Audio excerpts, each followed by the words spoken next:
Chair recognizes the gentleman from Lincoln. Thank you, Mr. Speaker. To communicate with the body.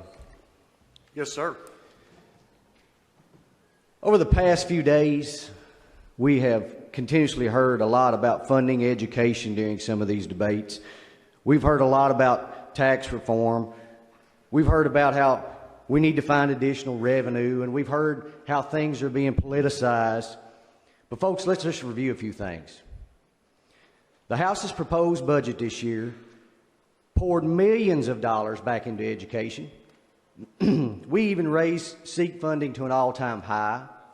We put money back into family resource centers and even raised that money.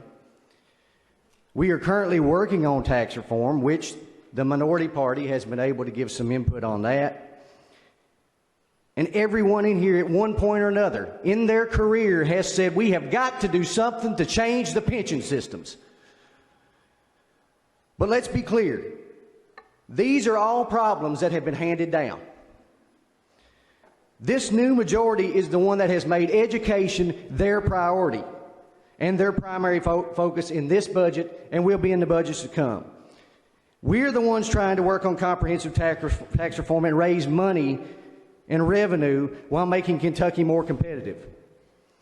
Now we have to ask ourselves, why are we having to look at these difficult issues? I can tell you why, because it wasn't done by the previous majority while they were in control for all those years. You say we need to find revenue, and I agree. But I ask, why didn't you do that when you were running the place?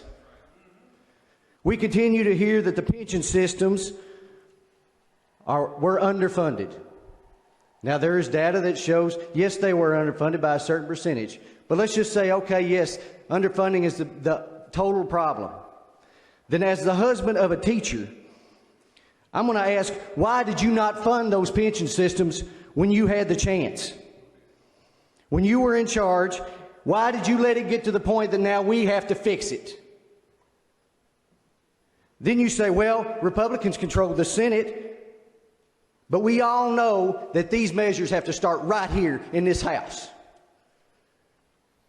You say all these issues need to be taken on and find solutions, then I ask again, why didn't you do it?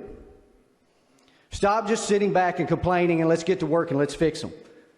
Now, I did hear a quote a while ago that I thought was interesting. It said, keep doing the same thing, and we'll keep getting the same thing. And that's exactly right, folks. Take that to heart. Because the same thing that was done the previous 96 years is what's guided us to this point. So now this new majority is working hard to make sure that this state changes for the better. Thank you, Mr. Speaker.